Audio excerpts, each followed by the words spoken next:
What do you get when you mix the horror genre with the romantic comedy? You get Warm Bodies. Hello, I'm Rob, and welcome to R&B Reviews. Normally, I don't go see zombie movies because pretty much in my opinion, once you've seen one, you've pretty much seen them all. There's a bunch of zombies going around, killing humans, eating their brains, and then they turn into zombies, and there's always a group of humans trying to, band together and fight them and all that other garbage. So my friend Brennan, who also co-founded the channel with me, he loves zombie movies, but pretty much with me, once you've seen them one, you've seen them all. There's nothing unique or different about them, but I did hear some very exceptional things about this movie, so I decided to go give it a shot, and I gotta say, I was amused. Why can't I connect with people? Oh, right. It's because I'm dead. Wish I could introduce myself, but I don't remember my name. I think it started with an R, so that's all I have left. It's kind of a bummer. I shouldn't be so hard on myself. I mean, we're all dead. This is my best friend. We even have almost conversations sometimes. Like a lot of movies lately, Warm Bodies is set at the end of the world, but in this movie, this end of the world is populated mostly by zombies as well as skeleton-like creatures called bonies, and all the living humans live in walled communities. Our lead zombie is called R, and he joins a fellow group of zombies one night to hunt for humans for food, and when they run into some, he becomes infatuated with one of these humans named Julie, and odd enough, he decides to save her, and from there, the two form a relationships and begins a sort of set of changes in him.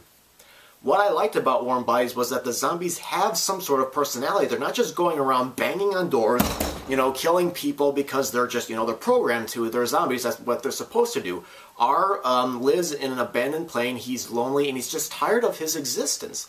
And I thought Nicholas Hoult did a very good job at bringing some substance into his performance. And Teresa Palmer, who plays Julie, I was glad to actually see her have a part where she can at least do something with the role.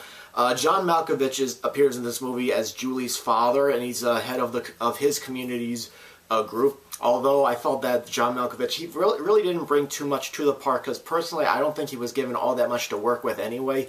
Warm Bodies, I thought, was a good mix of horror and romantic comedy. I mean, I have said over the years that romantic comedies are pretty much the same thing over and over again, and occasionally you get a breath of fresh air. But here, it was refreshing to see them do something different. And also, Warm Bodies is also a little bit of parody of the zombie films here and there sprinkled throughout.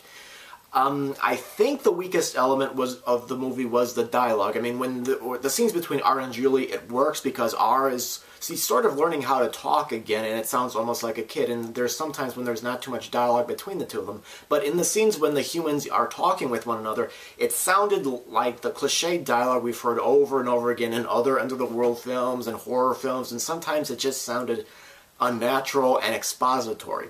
Still, I am going to recommend Warm Bodies because I liked watching R and Julie together. I liked the story. It was refreshing to see a twist on the rom-com in zombie films, and I liked how the film grows over the course of time. So I also think this could be a pretty good date movie or a good movie for couples to see, especially if one likes romantic comedies and one likes horror zombie films. Perfect mix. So I'm going to give Warm Bodies a see it in theaters rating, and if you have seen the movie, go ahead and post your comments, or if you have any feedback on the video, go ahead and leave them as well. So again, thank you very much for watching.